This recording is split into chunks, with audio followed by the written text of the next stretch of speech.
حضرت عمر کا زمانہ ہے، آپ جانتے ہاتھ میں کوڑا رکھتے تھے، تو آپ جا رہے تھے، ایک شرابی تھا، ہاتھ میں اس نے بوتل شراب کی پکڑی تھی، گلی کا موڑ کاٹا اس نے تو آگے حضرت عمر نظر آئے۔ حضرت عمر تو موقع پہ سزا دیتے تھے، ہاتھ میں درہ پکڑا ہے تو اس نے دل ہی دل میں کہا مالک عمر کے قہر سے بچا لے، پکی توبہ کرتا ہوں آج کے بعد شراب نہیں پیوں گا، اور جلدی سے وہ شراب کی بوتل بکل میں بغل میں دبا لی۔ حضرت عمر بھی سر پہ پہنچ گئے اور جھڑک کے کہا کہ یہ تیرے پاس کیا ہے؟ تو ڈرتے ہوئے کہا حضرت سرکہ ہے۔ تو عمر سے کہا نکال، تو جب نکالا تو واقعی سرکہ ہو گیا تھا۔ جو رب شراب کو سرکے میں بدلنے پہ قادر ہے، وہ رب گناہوں کو نیکیوں میں بدلنے پہ بھی قادر ہے۔ تو اس کے در پہ کوئی آئے تو صحیح، جھولی پھیلائے تو صحیح، ہم تو مائل بکرم ہیں، کوئی سائل ہی نہیں، راہ دکھلائیں کسے راہ روے منزل ہی نہیں۔ کوئی اس کی دہلیز پہ تو آئے، اس کی چوکھٹ پہ تو آئے، بلکہ اس کی رحمتیں تو بہانے ڈھونڈتی ہیں۔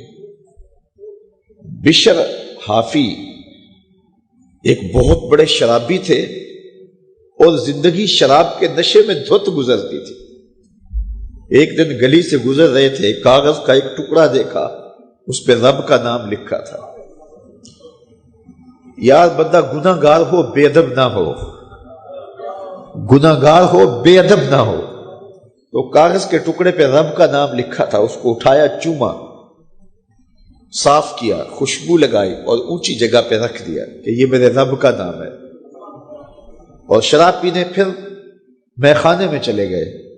وقت کے ولی کو الہام ہوا، جا ڈھونڈ بشر کو اور میرا سلام دے اور اسے کہہ کہ تیرے رب نے تیرے سارے گناہ معاف کر دیے۔ نکلا، پوچھا بشر کون ہے؟ لوگوں نے کہا وہ تو بہت بڑا شرابی ہے۔ اللہ اکبر۔ گھر پوچھا، کہا وہ شراب خانے میں ہے۔ شراب خانے میں پیچھے چلے گئے۔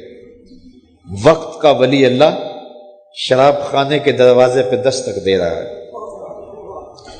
اندر سے آواز آئی، کون؟ نام بتایا، کہا میں بشر کو ملنا چاہتا ہوں۔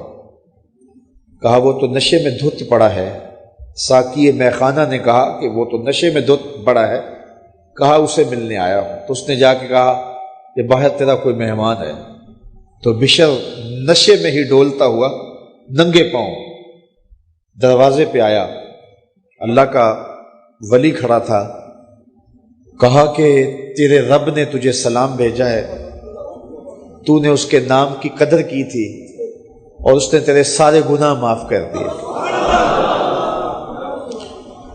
بشر حافی ننگے پاؤں تھے، اس وقت نشے میں تھے۔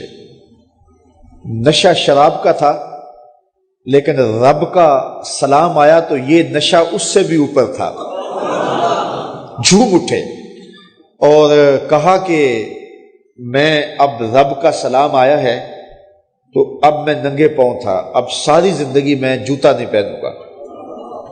عربی میں حافی ننگے پاؤں والے کو کہتے ہیں، تو بشر حافی کو بشر حافی اس لیے کہتے ہیں کہ وہ ساری زندگی پھر برہنہ پا رہے، انہوں نے کبھی بھی جوتا نہیں پہنا تھا، زندگی بدل گئی، لیکن پاؤں میں جوتے نہیں پہنتے تھے کہ میرے رب کا سندیسہ جب میرے نام آیا تھا، میری جب تقدیر بدلی تھی، میرے رب نے جب مجھے محبت نامہ بھیجا تھا، مجھے سلام بھیجا تھا، پیغام بھیجا تھا، تو میرے پاؤں میں جوتا نہیں تھا۔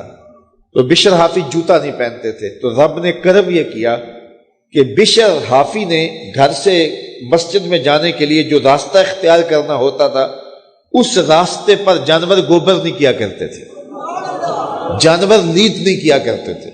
یہ بشر حافی کی گزرگاہ ہے۔ ایک دن ایک شخص آیا تو جس راستے سے بشر حافی گزرتے تھے تو وہاں کسی جانور کا گوبر پڑا ہوا تھا، تو اس نے بلند آواز سے کہا ایھا الناس، لوگوں سن لو، بشر حافی انتقال کر گئے۔ لوگوں نے کہا تمہیں کس نے بتایا ہے؟ کہا یہ گوبر پڑا ہوا ہے، اس کا مطلب ہے کہ آج بشر حافی اس گلی سے نہیں گزریں گے۔ تو جب پتہ کیا گیا تو حضرت بشر حافی کا واقعہ انتقال ہو گیا. کوئی سچی توبہ کرے تو صحیح، کوئی اس کی دہلیز تو آئے تو صحیح. ہم تو مائل بکرم ہیں، کوئی سائل ہی نہیں، راہ دکھلائیں کسے رہ ربے منزل ہی نہیں. کوئی جھولی تو پھیلائے وہ تو کریم ہے، اس کی تو رحمتیں آواز دے رہی ہیں، یا ایھا الانسان ما غرک بربک الکریم. او بھاگے ہوئے انسان، آجا پلٹ کے، تیرا رب بڑا کریم ہے.